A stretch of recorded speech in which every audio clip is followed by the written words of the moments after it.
a monster. I'm your number one fan.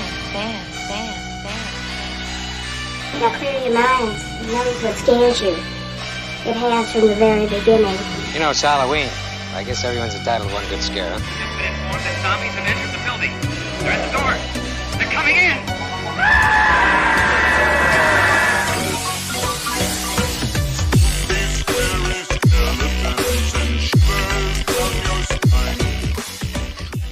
Hello, everyone, and welcome back to the Midnight Monster Corner podcast. I'm one of your hosts, Frosty. Alongside me, as always, is Corey Peak. What's going on, man? We got Tony in here. What up? And today we actually have a very special guest from the Cryptic Commander podcast, the one, the only, John Noce. How's it going, John? All right. It's going great, guys. Thanks for having me on. So, you play Magic. We play Magic. I know I'm a big Magic fan. Corey, he likes Magic, but he's been slack lately. I got to get on to him because he told me he hasn't played in a while. I haven't. You're right.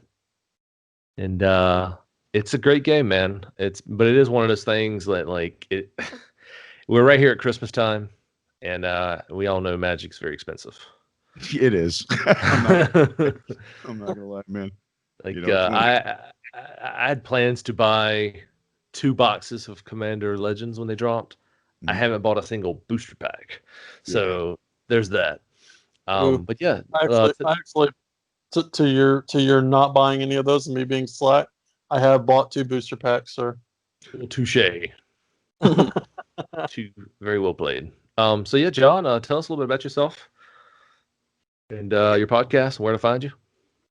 Yeah, so you can really basically find my podcast anywhere you get your podcasts. And I should step back a little bit. I was born and raised in St. Louis, Missouri, and that's about where I'm at right now. And this year, 2020, in February, I started the podcast, Magic the Gathering. I created a mission statement. And I know a few of you guys play Magic, so I'll read you the mission statement if that's okay. Magic the Gathering is best with a communal experience. A big part of that's when it's stemmed from knowledge, and getting assistance where needed makes it a far more enjoyable game.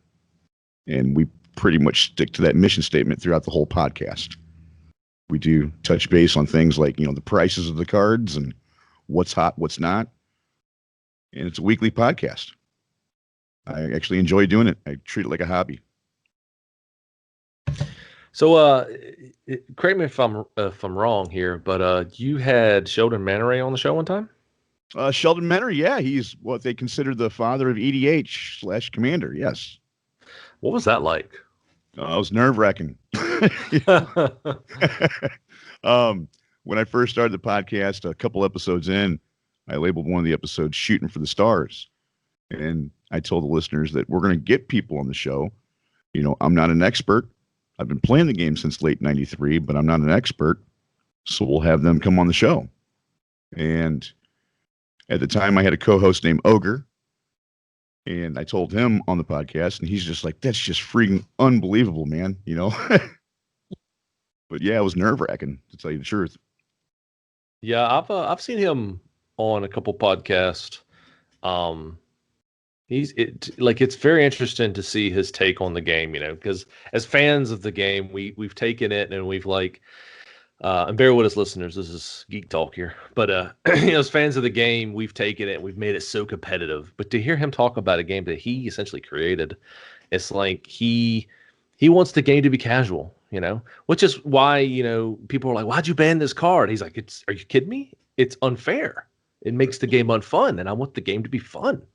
Right. Or he'll say things like, "Hey, if you can't afford these cards because they're expensive, proxy them." Like, he's a big advocate for proxying cards, and it's crazy because a lot of the fan base, actual diehard EDH players, might not be so forgiving towards someone who might want to proxy a card because they're like, "I spent my hard-earned money on cards, you can too."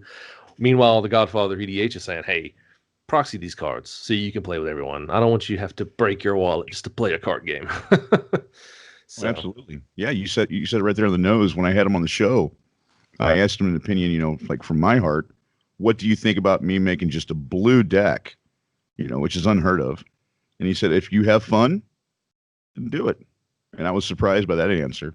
Yeah. Yeah. And a lot of people might not know this about Sheldon, but like he's not just some guy who come up with the concept of the game. Like he's like a level 9 judge. Like Yeah, level 5. Yeah, he's up. yeah, he's got some deep ties too, and especially now. Because he's making Watsy a lot of money. I mean, he's a part of the rules committee. He started the rules committee, and like you said, he's a level 5 judge. Yeah, and he's really articulate, man. You can tell just by talking to him. He's really, really smart. I love that about him. Yeah, and he's he we would consider him a kind of a big figurehead because we're diehard fans of the game. But it's crazy because I went on Facebook and just sent him a friend request out of the blue, and he accepted my friend request. And I was like, "Wow, I'm friends with Sheldon Mannery on Facebook. That's kind of cool." Yeah, So, no, it really is. I mean, this is starting to turn into the Sheldon Mannery podcast, but yeah. No, just you are listening to the Sheldon Mannery. Just recently, I saw an argument on Facebook, and it was about the whole rules committee with this Walking Dead set they're coming out with. Yeah. And I had to talk about that on my podcast because it was in the news, and I went back to him and I started, Sheldon, they're talking about, intellectual property and the rules committee and this and that. And he's just like, ignore them, and I'm like, yeah, wow, Sheldon Mannery calmed me down. I'm like, look, man, I'm defending the rules committee and this and that. And he's just like, yeah, that guy's a knucklehead, and I'm like, thank you, Sheldon. I'll go back and watch the fireplace now. Well, that's how it works, man. Because the same people that want like Cyclonic Rift banned are the same people that they won't bat an eye at Stasis or Winter Orb. So is what it is. But this is not a Magic podcast, believe it or not. Last but not least, I was going to say too, some people are going to look at this as Chinese. Yeah. Right. Whatever. Delete. This, believe it or not, ladies and gentlemen, you are listening to the Midnight Monster Corner podcast. We are officially on iTunes, Spotify, Podcast Addict, Podbean, Google Play, and wherever you find podcasts that are important, we're there. Just a reminder, be sure to join our Facebook group, facebook.com. Go to the search bar and type in the Midnight Monster Corner podcast. It is a closed group, but ask nicely, we will let you in. At least I'll let you in. Whereas Tony might not. He bites. He bites. Also, be sure to leave us a review and write us, even especially on iTunes. Go to iTunes and leave us a 5-star review. If you love it, hate it.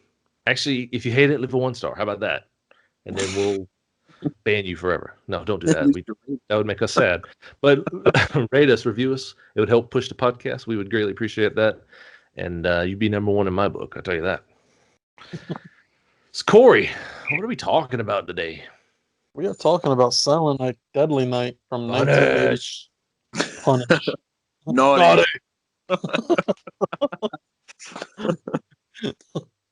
Yes, this is one of my favorite Christmas horror films. This is my go-to horror film. I sit down and I watch this every year.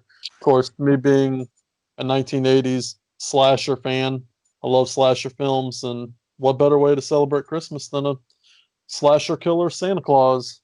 Hell yeah. A gorgeous blonde-haired, blue-eyed slasher killer Santa Claus. We'll talk about. Oh yeah, I thought you were talking about Linnea Quigley for a minute. Sure, we'll get on that subject. Yeah, we'll get there. She is quite the looker.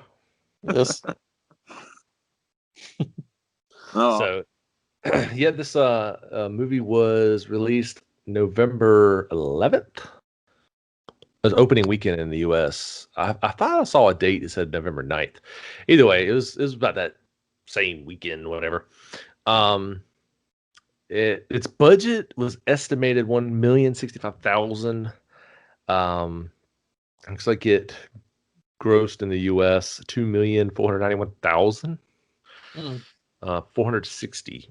They estimated it actually would have made a lot more, but the film underwent a lot of controversy. It was actually pulled out of theaters early, so That's kind of a bummer because it was actually pretty popular, but not so popular with the old people No, or the and parents.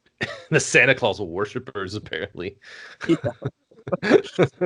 But we'll get into that. So Yeah. Funny story too, man. It was beating for the longest, well, for a while there was beating Nightmare on Elm Street because it came out around the same time. So it was outgrossing Nightmare on Elm Street, believe it or not. Wow. I Yeah, didn't know. and before it was pulled, yeah, it probably would have. I don't know. Like I said, you just don't know because it got pulled. So Yeah, that it's would have been it's very saying interesting. that it was being pulled from the theaters after being barely 2 weeks in the theaters. Mm. Wow. So this movie's officially a franchise, right? There's 4 of them or 5. oh yeah, How many it's are there? definitely a franchise. Yeah, there's I believe there's 5 of them total Yeah, altogether. I'm seeing 5. Yeah. But aren't they all shit?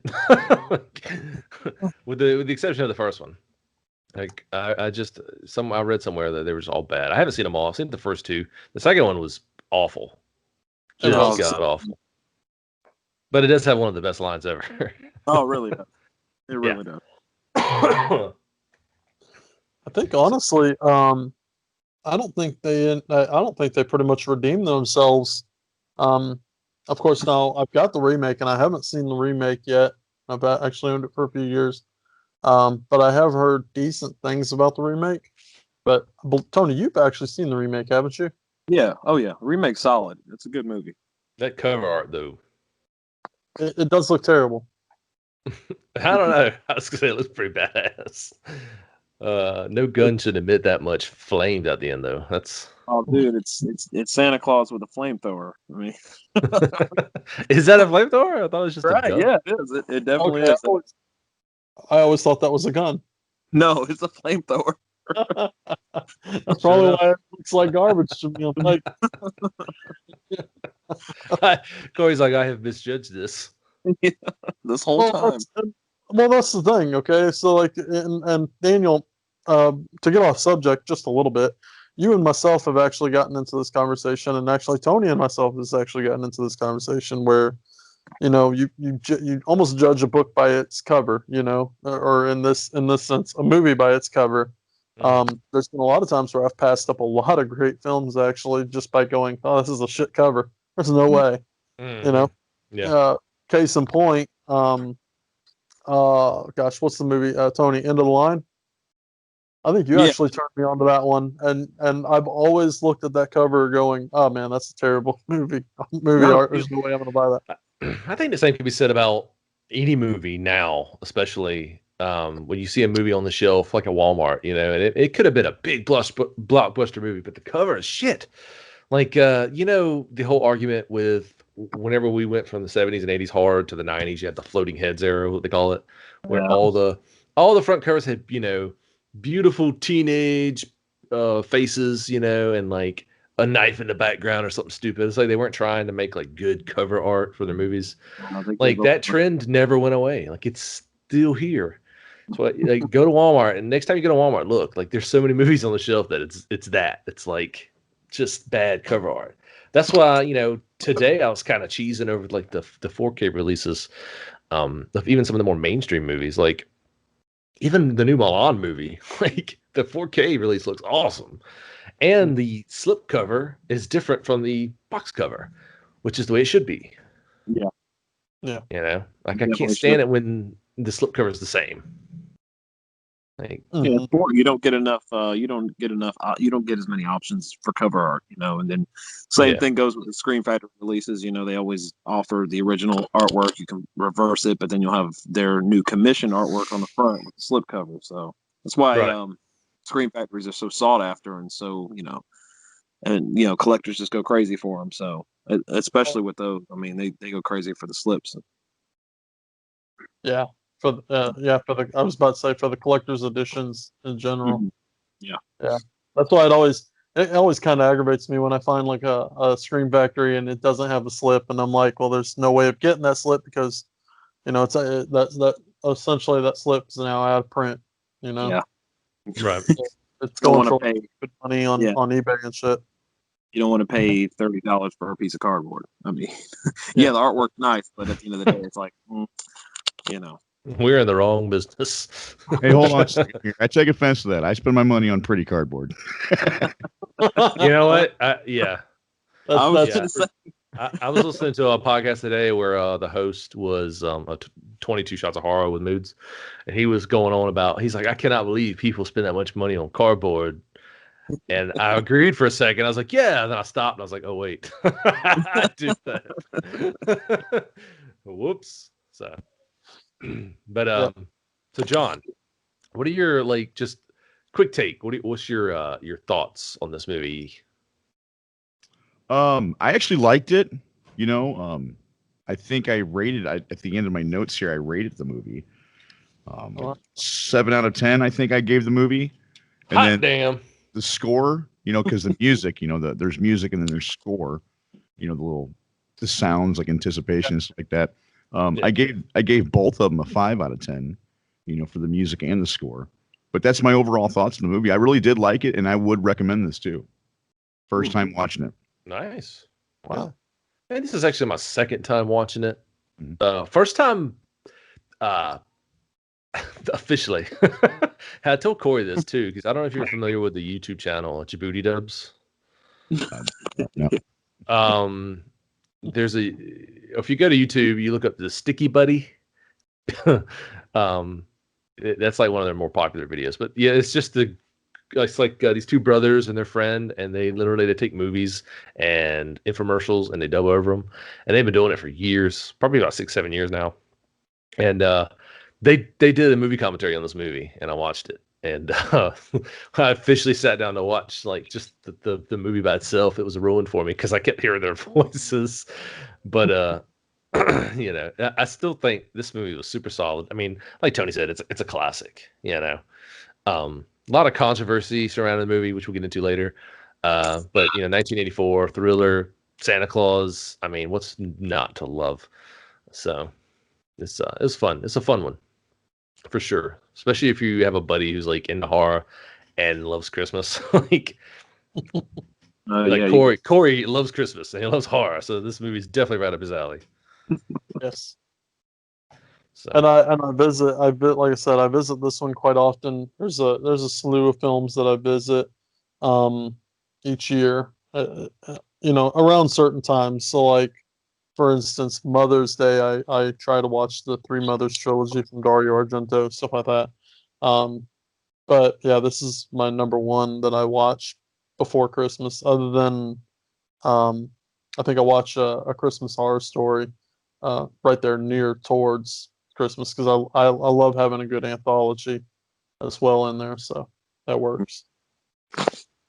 But that's awesome, man. As far as your first time watching, what your ratings were, especially you paying attention to the score.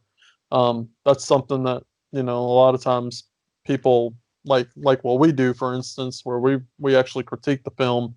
We actually do pay attention to that versus other people. So I'm really glad that you kind of thought outside of the box and paid close attention to that. That's really cool.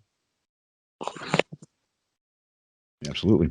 I appreciate this opportunity. I'm ready to dig right into it. I will say this about the score. It was had that very nostalgic feel to it, you know. I will say I kind of hated the fact that it all sounded like someone throwing a cat on a piano. Meow, brow, brow. 1984. You got to remember too. You know, 1984. Yeah. But and I don't know if it was just the version I was watching, because I was watching the Anchor Bay edition, the white box edition. And I don't know if like the version y'all got the same message, but it was saying this was like the most uncut version of the movie, the way it was intended to be seen, and blah blah blah. I don't know if that's something they just say in all their movies. You could tell. I watched the same version you did, Frosty. You could tell that they edited. I mean, some of that footage was not as clear as some of the rest of the print. So you could tell that those scenes were, you know, put back into the movie in full uncut form. Which I watched it. He popped it in. and watch it the same way. And I forgot about that because I'm used to watching the Scream Factory Blu-ray. So I'm like, oh, this is an interesting way of seeing it. With those, those scenes, put back in. It's pretty cool. But yeah, definitely, you can definitely tell that those extensive scenes of gore were brought back in, especially with well, I don't want to bring that up now, but one of the kills, one of the more memorable kills. There's quite a few of them. Yeah, there's quite a few, but this one, yeah. Grandma got ran over by a reindeer? No, impaled.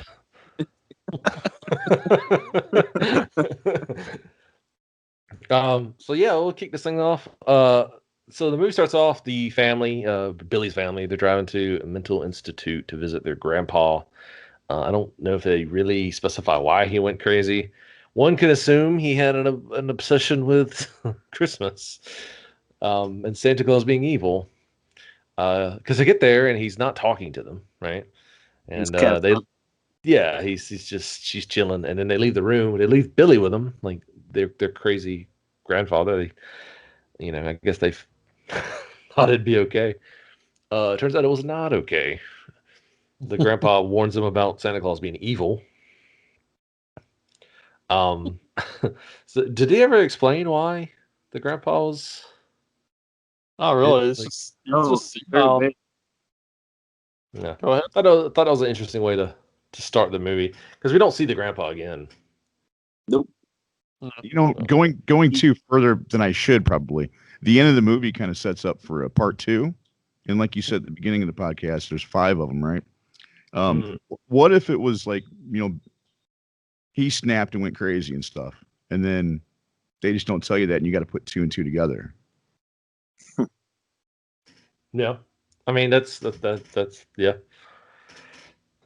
It's just I thought it was an interesting part of the movie. It's kind of like the setup, but what I'm getting at is this movie was kind of cool how they did it because they gave us an origin story. Like it was kind of an in-depth origin story, like they showed you his fear and / fascination with Santa. Well, I'm glad you brought that up, dude, because to me, this is labeled a slasher film, but it really feels more like a psychological horror film. It's really dive into his psyche and what Christmas really does to him, and it really, just fucks with him, and he just kind of slowly throughout the film, he just snaps. Like it's a slow build to him finally, and it's almost like a character study, And I looked at it like that because when I first saw the movie, I was like, "Oh man, I'm in this. It's a slasher film. I want to see the kills. I want to see the gore. I want to see body parts flying around." But then you watch the movie at face value, and it's like, "Oh wow, there's a lot more to it than just a slasher film." It really does take time to bring out almost a psychological aspect of somebody breaking and somebody just completely snapping when Christmas is when the Christmas season comes around. So I thought that was pretty cool. Which John and I were actually talking about this yesterday, I believe, about this. But there's one scene where Billy, the now 18-year-old Billy, who's now obviously killing, you see one scene where he asks a little girl if she's been naughty or nice or whatever. And she says, "Oh, I've been nice." And then he gives her a gift, and you think he's going to give her like a candy cane or something, but no, just a bloody razor, box cutter. Like, there you go. It just goes to show you how far gone this guy is at this point. Yeah. And I agree with you guys too. I thought it was very, what's the word I'm looking for here? Serious movie. It was like a serious movie until it got to the killing, if that makes sense. So I was waiting for it to be campy, and it didn't get campy until the middle of the movie, kind of thing. Yeah. So I agree with you guys. It threw me for a tailspin. I'm like, man, this is really serious. I'm getting into this. It's a product of its time, though. You can tell. Yeah. I kind of wonder too if like that kind of is a testament too of how why the movie suffered such controversy, because if it was just a silly slasher starring Santa, it might not have been. They probably just would have wrote it off like, "Oh, you can't take this movie seriously," But because it was like methodical and like, psychological, like this could really happen, like this boy witnessed his parents get brutally murdered in front of him. He was subject to abuse in a Catholic orphanage. He grows up and just snaps and starts killing everybody, like shit happens all the time. Yeah. So it kind of makes you wonder if like that's maybe why parents and all were freaking out. That and turning their beloved God Santa to I think a fictional Santa slasher. A lot of it, they found out about the premise, and then they see the cover art. The poster of Sure. Santa going down the chimney with an axe in his hand. They just start like, I think they're mind wanders, and they start to think of the worst. And for their kids' sake and for everybody's sake, they wanna protest. They want they want to pull computers. Yeah, exactly. I never understood that though with movies, because it's like it's a movie. It's a movie. People going to see this movie are well above the age, or should be. They should be. Granted, I mean, I snuck my way into a couple Red Horror movies. I'm not gonna lie, but we all have. but like people going to see this movie are older. Like they're going understanding that there's gonna be blood, there's gonna be cussing, tits, gore. Like it's a slasher movie about a Santa Claus. They're not taking their child to go see a movie because he likes Santa. So it's kind of like the parents who were protesting Harry Potter. I'm like, it's a fictional book written by a woman who had an imagination. Sorry. I forgot the 1980s slasher movies had tits and stuff too. I totally forgot about all that. How could you? I totally forgot about it, man. Well, I've been watching the newer movies like Saw and Saw 2 and stuff like that. And I do feel like before we get too far into this, I did like the opening music. The first real song in the movie kind of sucked, but I did like the opening music right off the get-go. Mm-hmm. Who wrote the music in this movie?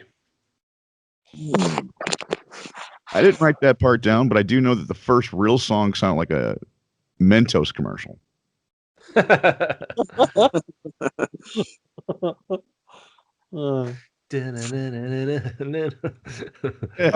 you guys already know the jingle, yeah. It's there. I can't remember the words. But to what you guys were talking about also, as far as basically parents having an issue and stuff like that. Tony, I can kind of maybe tickle your brain on this a little bit because you might know a little bit more than I do. But didn't Siskel and Ebert have a big problem with this film? Oh man, yeah. This is one of the craziest things about the entire like short theater run of this movie. Gene Siskel and Roger Ebert did a really, really famous review where they named off they hated this film. They absolutely trashed it. And they did a thing where they took the producers, the director, and every time they would name off somebody that was associated with this film, they would say like shame, shame. And they would have, I believe they had people try to, they kind of coerce people into writing them like angry letters and just like they just went way overboard with it. They took it really personal and completely like just wanted to make everybody's life a living hell that was involved in this production. Yeah. And it's a really famous review where every time they would name off somebody, they'd say shame, shame. And it's actually pretty entertaining. I'm not going to lie. But yeah, it was a very famous review by those two. Yeah. I mean, rumor has it that Charles E. Sellier Jr., the director, after this movie, because of all the controversy, like he had trouble finding work. Yeah. And so I think he ended up trying his hand in some producing because like people are like, oh, you're that guy that made that controversial Santa Claus movies. Yeah. Sorry. And that's sad because it's ridiculous because how many movies were in the 70s and 80s were there that were so much worse? Yeah. Like, I mean, this wasn't even the premise. This had happened before. It was a killer Santa Claus before. We had talked about it earlier, but Tales from the Crypt had a famous episode on this. And then there was another movie that came out prior to this called Christmas Evil with a almost like the same way. It was like a psychological breakdown of a character, and at the end of the movie he would don the Santa Claus outfit and punish those who were naughty. And I mean, those movies were not protested. They weren't they weren't pulled from theaters or anything like that. Well, that movie wasn't, but it's funny how it all culminated into this production, and it all came full circle. I'll tell you what did it. Billy's hairy ass. Yeah, that was it. That big blonde hairy ass scene. That's what did it. Yeah, you see hairy ass in that. Yeah, And definitely. that's kind of weird. I don't remember a hairy ass scene. You're the lucky one. Cut, yeah. You watched not the a- uncut version. The director's cut. But yeah, So- like I said, Frosty, to your point, this is the same thing that happened to Michael Powell. He was a guy that directed a proto slasher in the '60s called Peeping Tom. He essentially directed this movie, and I don't think audiences and critics were ready for it, and they essentially blacklisted this man, and he never really could find work. And it's actually a fantastic movie. It's just a shame that happens. Like, somebody's work and stuff like that can get that blacklisted from Hollywood, and they have trouble finding work and actually building a career. Some critics take it too personal, and it's just a shame when it affects the livelihood of people that are involved in the production. And then 30 years later, it's a classic. Yes, it is Yeah. a classic. It's a great movie. Such a great movie. It is. So let's talk about how hard little Billy can hit. Man, he got the hell out of Santa Claus, didn't he? Dude. Oh man, I think I did a spit take during that scene. Oh, so good. I was like in the middle of drinking something, and he punched Santa and about spit it all over my computer. That dude's got a mean left hook. Yeah, he does. He broke Santa's nose. So, yeah, he caught a lot of hell in the orphanage too. Like it wasn't just seeing his parents brutally murdered by this crazy dude in a Santa outfit. Like he was beaten, made fun of, mocked. He was a little twisted in the head. Like he would draw all these effed up pictures of Santa Claus, but can you blame him? No. Well, I mean, so at one point, I started thinking about Billy and really his childhood and everything while watching the film, and I was like, they should know his history. They should know his background. Clearly, they should know exactly what happened. Like Santa Claus basically killed his family, other than his little brother. So it's like, okay, so why are you like beating on this child and shit like that? Yeah. And then just does it really surprise you that he's drawing pictures of knives and Santa and shit like that? Obviously not. Mhm. Yeah. But then going forth, so this one sister or nun or whatever, she's been like pretty much babying him and taking care of him throughout his whole life, right? She goes to get him a job at a toy store of all Around places. Christmas. Around Christmas time. It's like, what the fuck are you thinking? Like, As soon as she left, she drove off. She's like, "Oh, I forgot." Yeah, I don't remember the hairy ass scene, but I do remember her introducing little Billy. Well, come here, Billy. And they show his feet and they pan all the way up, and you see the tight blue jeans scene, and then he looks like Paul Bunyan. Maybe you watched the version that didn't have the sick, because there's a dream sequence of Billy's like with this girl that works at the store, and it's like this slow pan from their feet up. And there's just this side shot of Billy's hairy ass. Oh, okay. So yeah, I remember that. Yeah, it was Okay. the goth chick in the store. She had on a thick sweater and she had hard nipples. And then the next scene, you see them two in bed. Yeah, yeah. Which, if we go back to, we've already passed up the first gratuitous titty scene. The mother, of course. Yeah. You know. That's rough, man.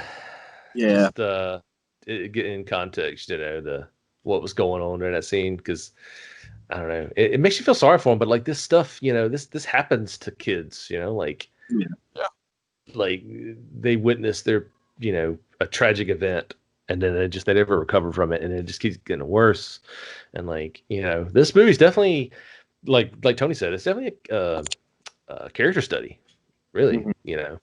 because you can look at a lot of and I know I mentioned this a lot, but you can look at a lot of the famous serial killers back in the day. Like they were just subject to terrible, child abuse, and this is no different.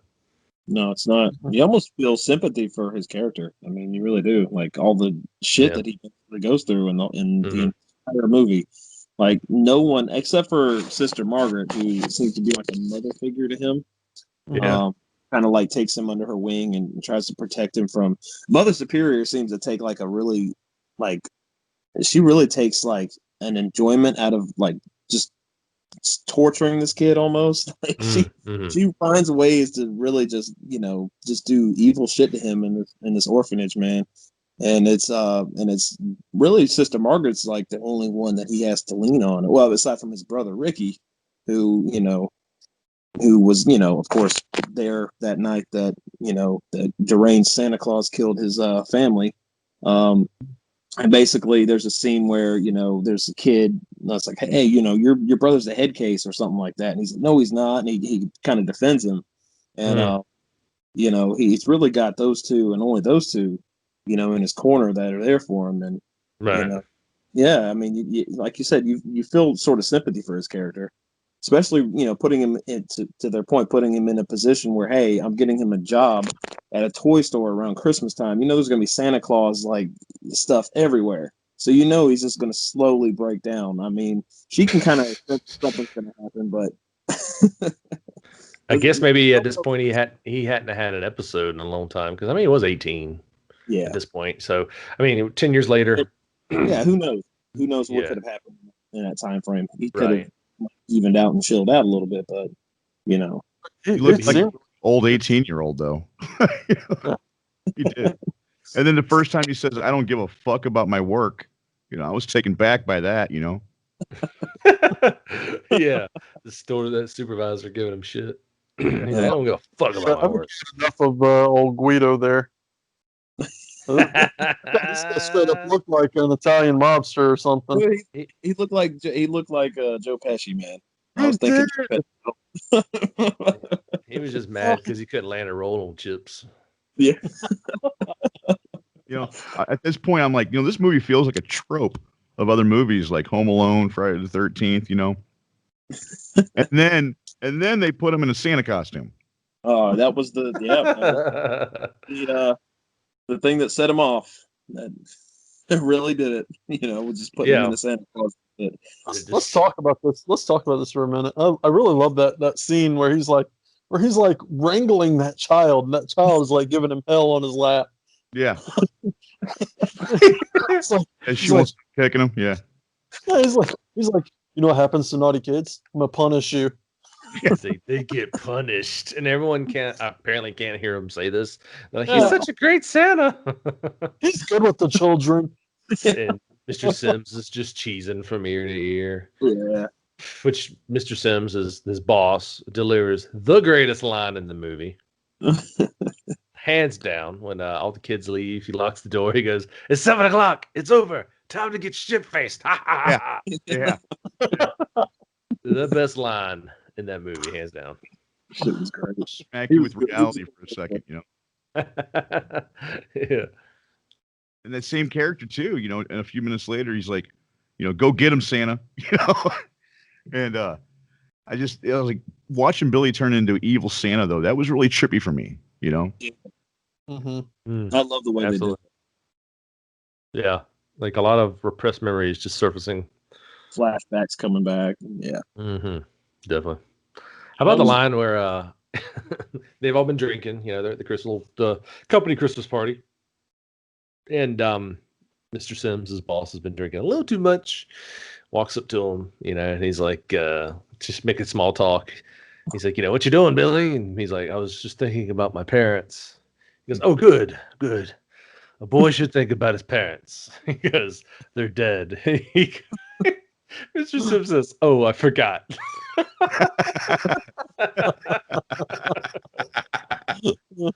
Like, what the hell? Oh.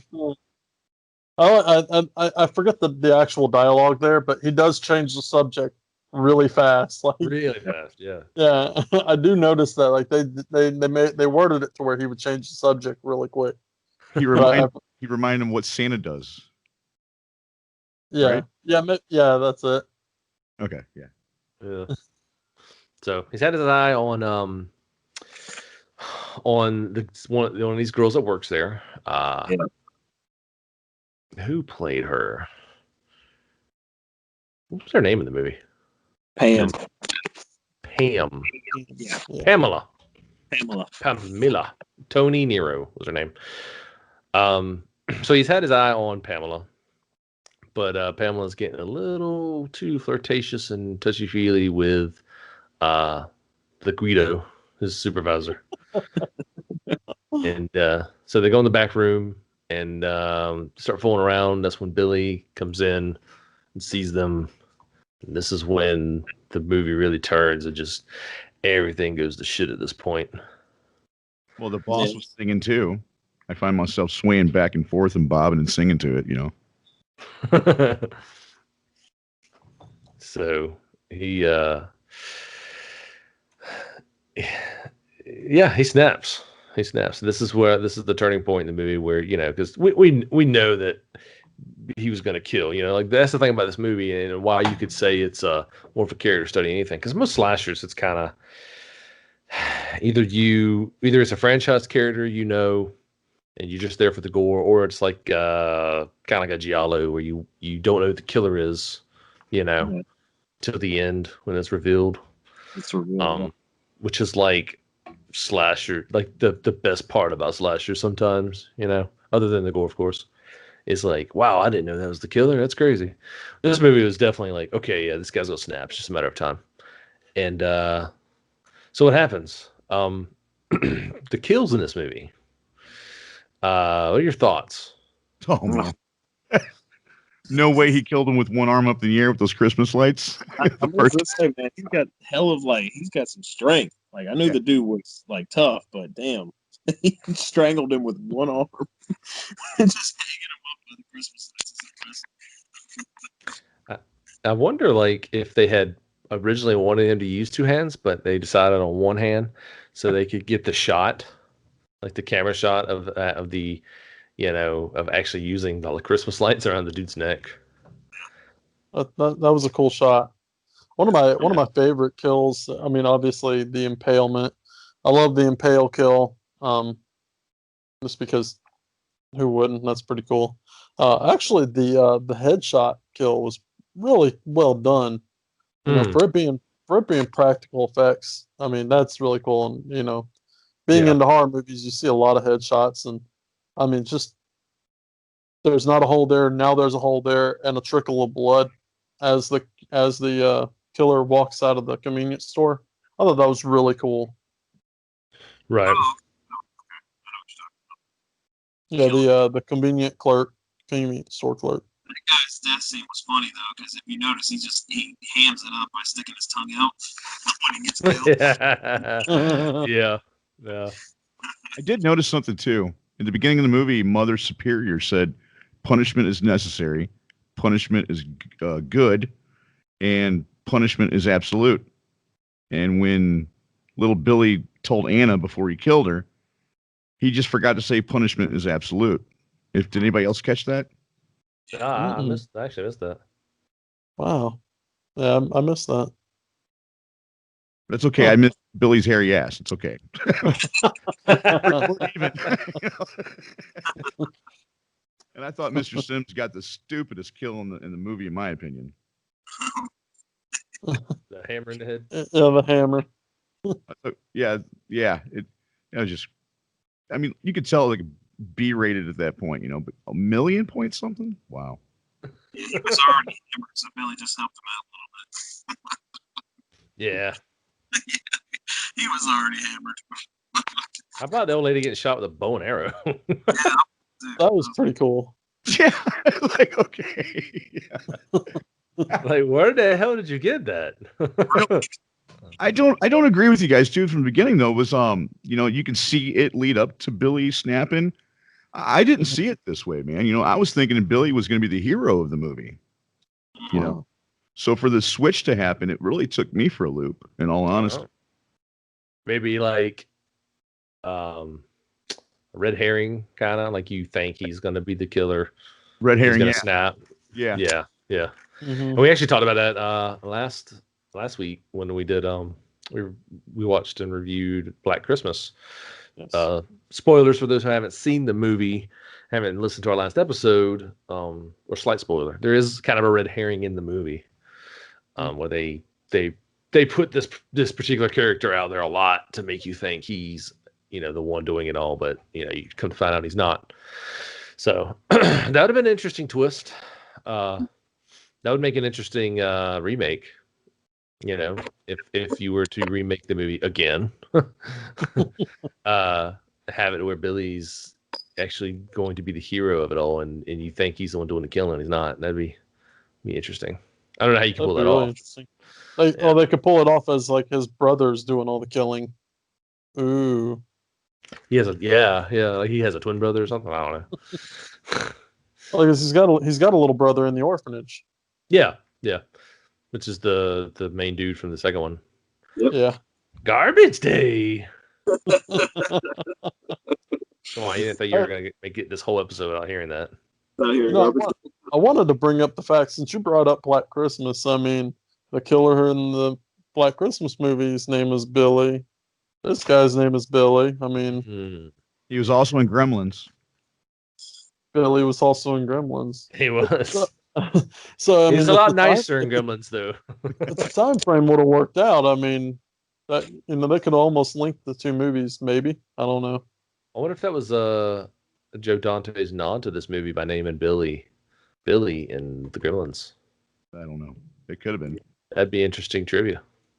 The next scene that I remember from the movie was the girl named Denise, and she heard a cat bell outside. She was with her boyfriend. You know what I'm talking about? Oh yeah. What I was wondering was, how can she hear the cat bell, and her boyfriend can't hear her getting murdered upstairs? Yeah, I was thinking that too. Like, they're making an awful lot of sounds, and then he's got a lot of blood rushing into other parts of his body. Yeah, he can't hear none of this, but she can hear a little cat bell. Yeah. Denise, are you okay? Man, was that door made of balsa wood? Like that door. Wrapping paper. I thought to myself too at that point, how movies will show you an image and then they'll show you another scene, and you're like, what was that? But it's got to be important to the movie, otherwise they wouldn't have shown me that. I kept wondering, what's the connection with Denise and her boyfriend here, And I thought, do I got to watch this movie a second time? Well, I mean, it's kind of a trope to slasher films. They were two horny teenagers that were doing the wrong deed, and they got punished for it. Essentially. What do you think about Denise's boyfriend's death, though? My God, that shard of glass hanging out of his abdomen was just get troll toss out of a window. Yeah. This, of course, after the famous impalement. Yeah, which was probably one of the coolest death scenes in the movie. I mean, yeah. Also, who answers the door completely shirtless in a neighborhood? Linnea Quigley. That's who. Oh man, she was one of the, kind of one of the go-to girls for the 80s. I mean, she was in Return of the Living Dead. She was in Night of the Demons. You name it, she was in it. I think even Pumpkinhead too. And there was always a nude scene with her. Yeah, I think she was contractually obligated to be naked. Just about every movie she's in, or topless at least. She has to be topless. Yeah. When you asked earlier too what we thought about that death scene with the boyfriend, I thought to myself, the action scenes in this movie are short-lived. Yeah. Oh yeah. Yeah. Now the remake, do they make the action scenes better? Oh man, the remake is just full of like gory ass kills. You get like gory set piece after gory set piece in that movie. They're incredible some of the kills in there, but you don't get it's not really, you don't really get a lot of action though. Just a lot of like really good kill sequences, like really, really. And then they do kind of do like a homage to this one with the deer antlers. So that's in the loose remake as well. Has to be. I just remember the kills just being insane in that movie. Like it was crazy how slow it was too. Like you could slowly see the antlers poking through. That was just cool practical effects, man. We talk about it all the time, but I love seeing that, man, because practical effects was where it's at, man. And some CGI now, just CGI has gotten out of hand. We got to have an episode on like good practical effects versus bad CGI, and horror movies especially, but like just movies in general. Like, what was I watching? And maybe was it Milan? What was I watching? She was riding on a horse, and there was like a CGI rabbit. I was like, why? You can't find a real rabbit? Just put the rabbit on the ground, let it run. You ain't even got to train the thing. It'll run. It'll go. Now, Daniel, to your point though, there is bad practical effects out there now. Like That's because they forgot how to do it. Well, I've got a movie. It's an Easter movie. Tony, maybe you remember, but it's where the mutated bunny or whatever. Anyways, long story short, they go in to rescue this, like animal rescuers or whatever. They go into this little shop to set all these animals free, or it's like a laboratory. They walk in and there's literally a dog kennel with a stuffed bunny rabbit inside of it, like you would go to sleep with. Like, that's it. That's the lab. What's the movie? Is it Red Eyes? The movie with the rats. What's the rat horror? Which one? Yeah. Oh, Deadly Eyes. Deadly Eyes, yeah. That's bad practical effects. Oh, it's so fun though. It's so funny. It's so bad. It's good though. Yeah. But I mean that's but to that point with that Easter Bunny movie, I mean that's one that I try and pick up and watch every year as well, because I mean it's around that time, and it has to deal with a bunny. Yeah, at this point in the movie too, I remember Santa Claus was climbing up a ladder. Cops saw that. They start rushing into the house and freeze. And it was the dad trying to surprise his kid or something. That part was so terrible. I felt so bad for that dude. I'm like, man, that's a good cover up though, a whole Santa Claus killer thing, and yeah. Mm-hmm. But then why would he try to surprise his daughter? Wouldn't he be in the living room or something? Well, well, back then their parents really got into it. And they would crawl in through the bedroom window and tap their child on the head or whatever, and they'd be like, "Oh, Santa," and then they'd give them like a candy cane, a kiss on the head, and says, "Go back to sleep" or whatever. Mm-hmm. Like I said, parents really got into it back in the day. I remember my mom actually got into it where she would put straw through the house and everything, and I would think that the reindeer came in and made a big fucking mess all over the house. Yeah, so. She takes a bite out of your cannoli in the fridge. Who ate my fucking cannoli? Damn Rudolph. Damn Rudolph. No, I gotta ask though, what did you guys think of the montage scene when he got hired on? Oh God, that scene was so fucking good with the music. Dude, it's so damn cheesy, but so much fun at the same time. Mm-hmm. Yeah. And then he brought in the Santa Claus banner, and he's like cringing. Yeah, he was cringing. Oh man, I just couldn't believe this movie had a montage scene in it. Yeah. I felt like I was watching an old commercial. It did. It felt like something like from that time period, like it was like a toilet paper commercial or something. With the music. Like I said, you can tell it's a product of his time, Yeah. Oh, yeah. Yeah. This movie really it goes from 0 to 60 quick, and towards the end of the movie, it is on a downward slope, just crazy scene after crazy scene, but there's so many memorable parts just in that small, like, I don't know, the last 15 minutes maybe. Yeah. Because you got the kids that were slaying down the hill. Oh, Was that a pun, downward slope, by the way? There was. You got me. You got me pegged. Yeah. The nun, you said her name earlier, not Mother Superior, but the other one. She pops up 3/4 of the way at the end of the movie. So like you got a quarter of the movie left to go, and she pops up. And I thought to myself at that point, I forgot there was nuns in this movie. Yeah.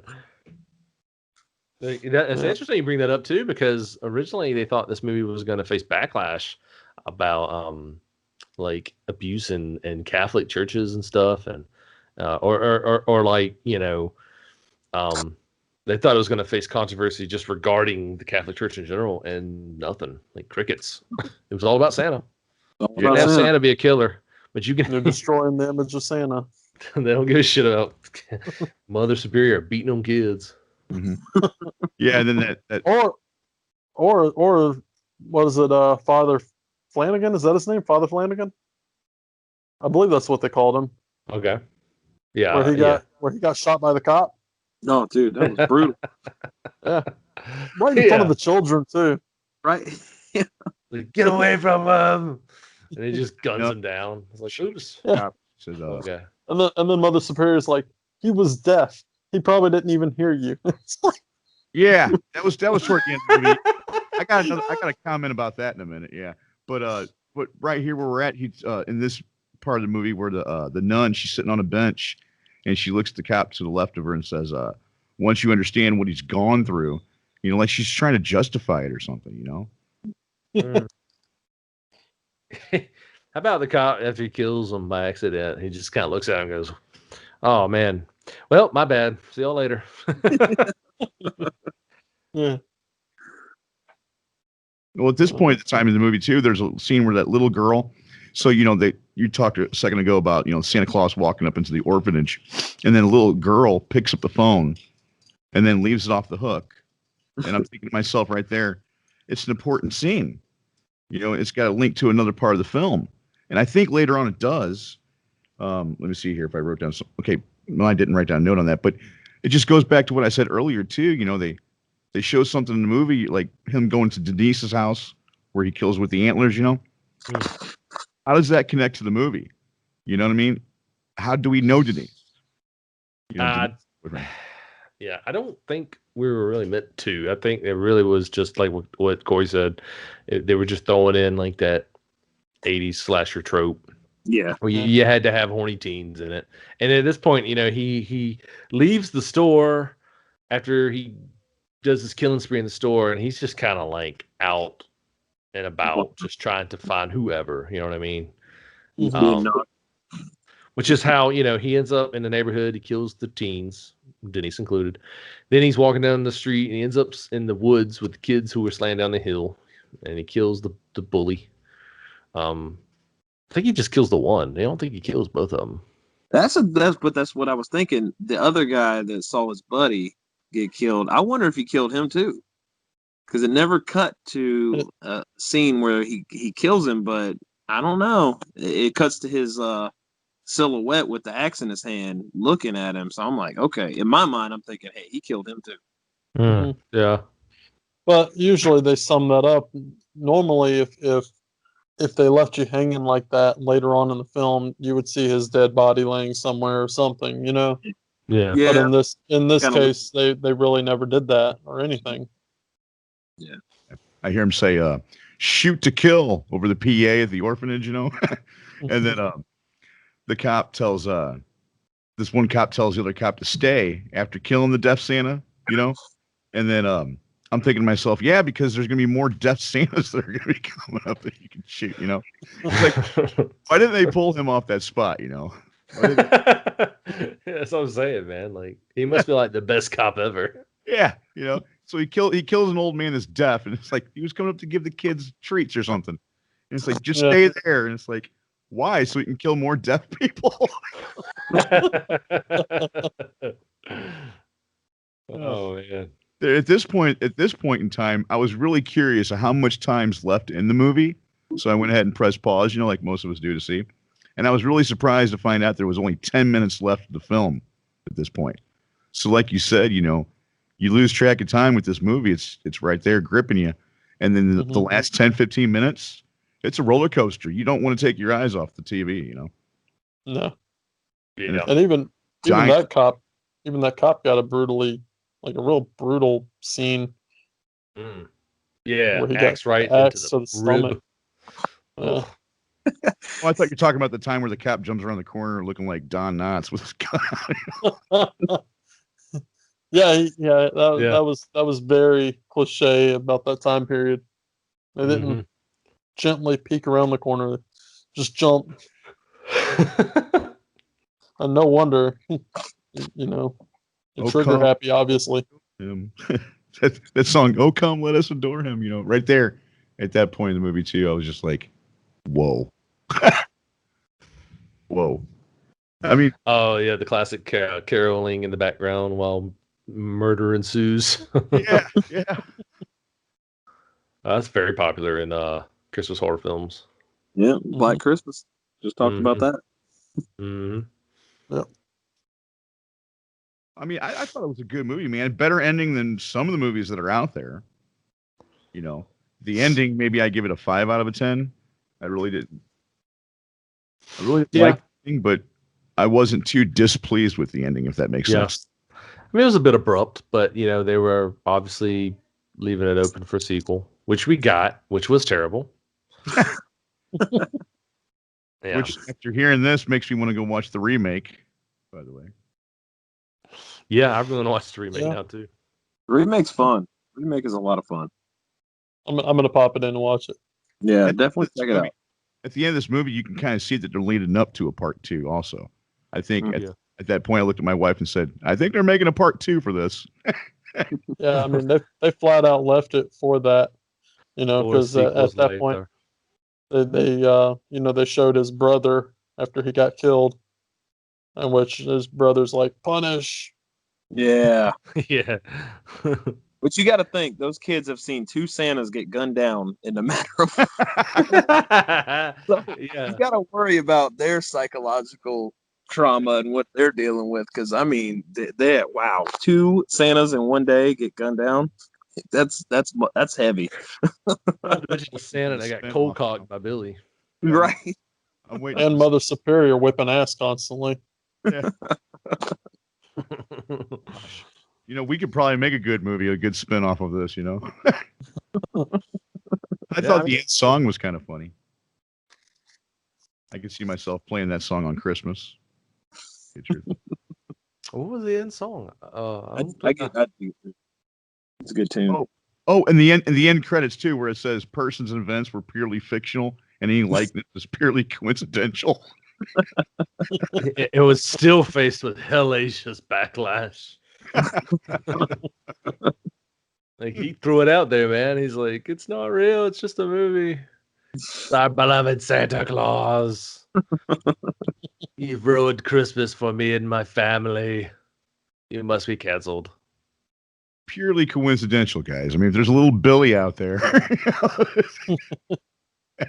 Yeah, Billy's everywhere in Santa Claus outfits are suing for royalty.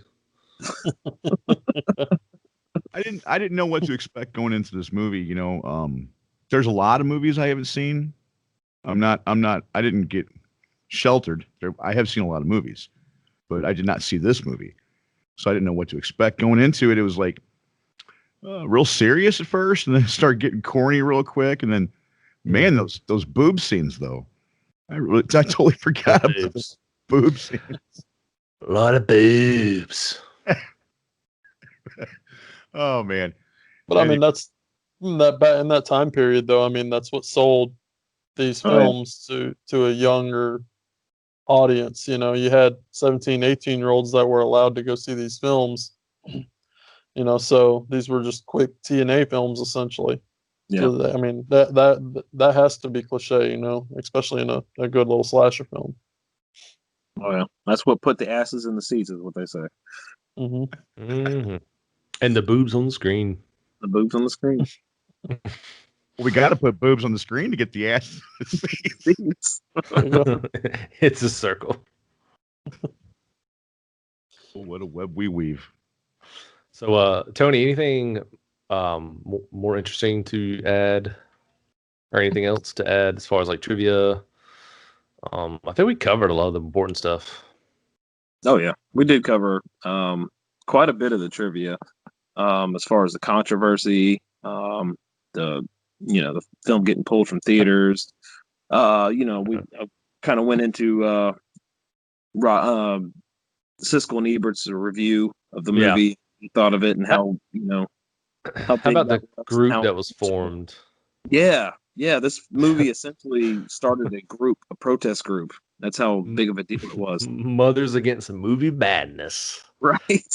Wow. MAM for short. MAMM. Yeah. I never heard of it. Wow. It formed because of this movie, and their whole like goal was to basically protest movies like it, and get them banned, out of theaters and such. Well, it didn't last long.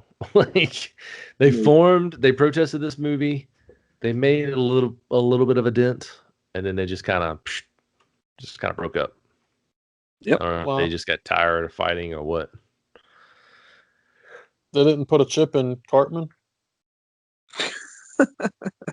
Remember that scene in that movie? What? South Park, the movie. It was mothers against movies or whatever. Mm-hmm. I bet it's yeah. They ended up putting a chip in Cartman. Yeah. Oh, South Park. That's really interesting though. I didn't know that. That's actually really cool. Without looking, anyone know the body count in this movie? I didn't keep ticklers. On. Oh man, I think it's I know it's got to be double digits though, dude. It's higher up there. It is double digits. Yeah. Really, I'm only counting.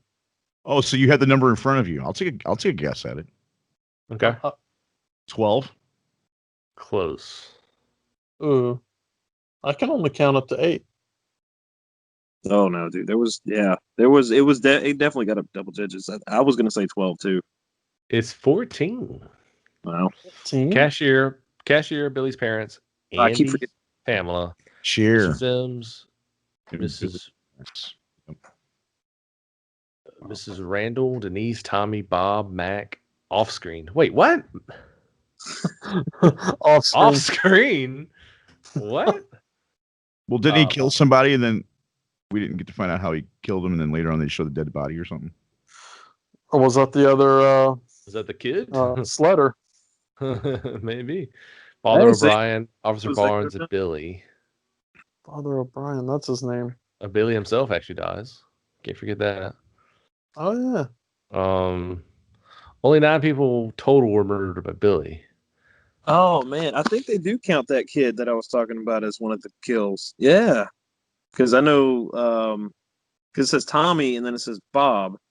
So Bob was the kid that got beheaded, I think, on the sleigh, and then Mac must have been his buddy. So maybe that kind of because I was wondering, I was like, did that guy get killed too? It kind of left it open to where you would think he would got killed. I don't know. I don't remember his name. So, but it says off screen, so that's the only one I can think of. Makes sense. Yeah. Mm-hmm. Yeah. Of course, now when I was counting, I didn't count anyone in the grocery store, not the grocery store, but the toy store. Yeah. Can't believe I didn't think of that. Yeah, but I was close. Yeah, sure. You can count the snowman that he beheaded too.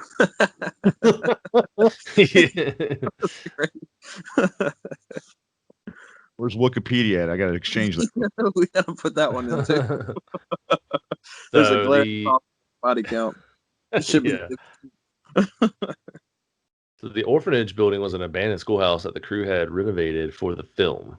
It was later demolished shortly after filming concluded. Oh. Well, yeah, I mean, look, they tried to ban the movie, right? Yeah, I know. That would have been cool though. Like, hey, this is where Silent Night, Deadly Night was shot. So, Oh, I got to shout out to my brother. This movie was shot in Utah too. He's out there. Utah. Huh. That's pretty interesting. All right. That's Silent Night, Deadly Night, Hell yeah. 1984. Yeah. Highly recommended. You fellas got anything else to add, or we can land this plane? I'm ready to land it if you guys are. Yeah, I think we covered it pretty extensively. Cool. John, anything else to add? No, man. Like I said, I would definitely recommend this movie for anybody out there that hasn't watched this movie, like me. I would definitely recommend this movie. Excellent. We usually don't do numbered reviews on this show. Might be something in the future we can look into doing. I'm not.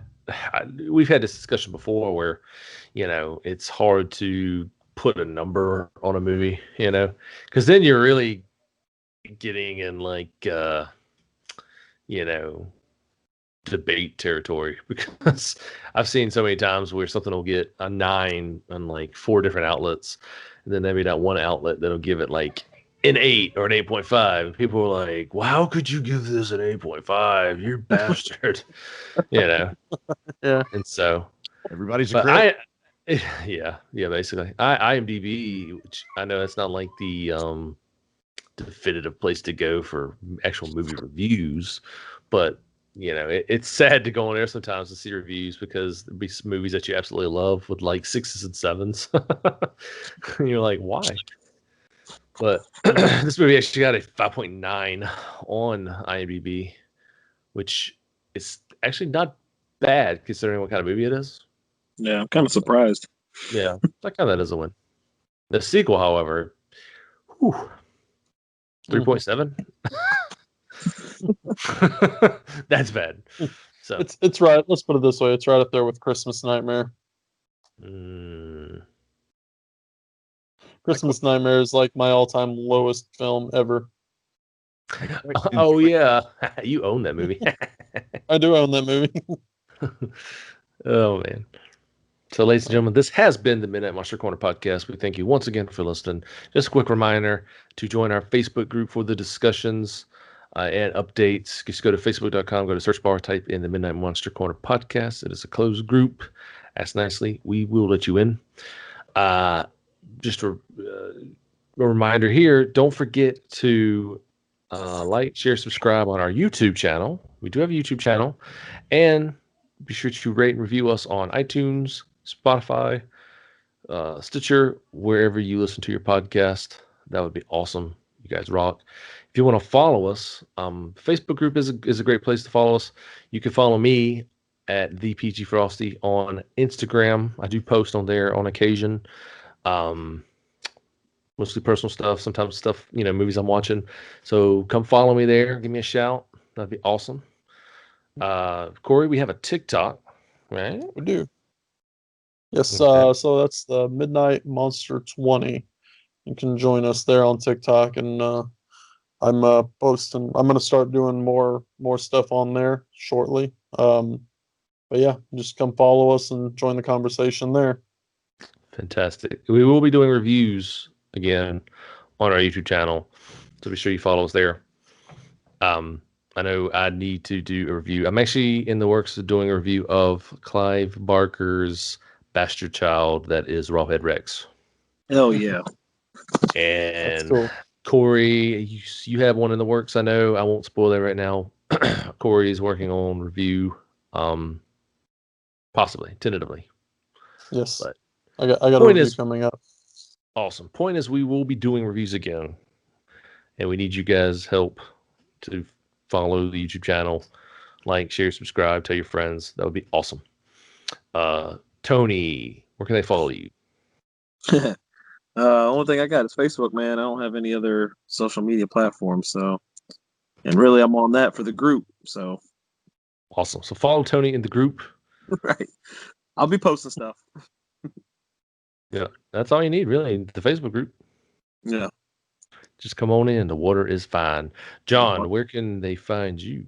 Okay. You guys can find me on YouTube, The Cryptic Commander, Facebook, there's a Facebook group called the Cryptic Commander, and Twitter at John Noce, Noce. I believe that's where they can find me. Also, the podcast is everywhere you listen to your podcasts. Fantastic. Be sure to give him a like, share, subscribe to his channels, follow John. He's a cool dude. He loves Magic. If you're into Magic the Gathering, definitely check this guy out. And yeah, that's us for appreciate today. you guys having me on. I really do. Yeah, appreciate you coming on, man. This was a lot of fun. Coming on, man.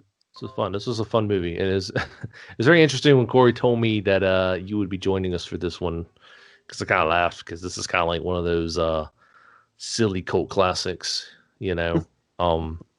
But a must watch if you're into like horror, Christmas horror. So I'm into horror movies. It was right up my alley. Awesome. Fantastic. Cool. Oh, yeah. All right, ladies and gentlemen, that is us. We are out of here. And we will see you guys next week. Quick reminder, though, before we go, 2021 is going to be a big year for us, we feel. We will be prepping to do a lot more shows. January, I guess I can go ahead and let it out of the bag. We can start promoting it. January will be Cronenberg month. Yes. For 2021. We will be talking about David Cronenberg, the legendary, yet almost slightly underrated Canadian director. A lot of great movies. Shivers, The Brood, The Fly, Videodrome, Scanners. We're going to be covering those and a few more, so be sure to prep your earlobes. It should be a blast. So, with that being said, we are out of here. See y'all next week. Later, guys. Later.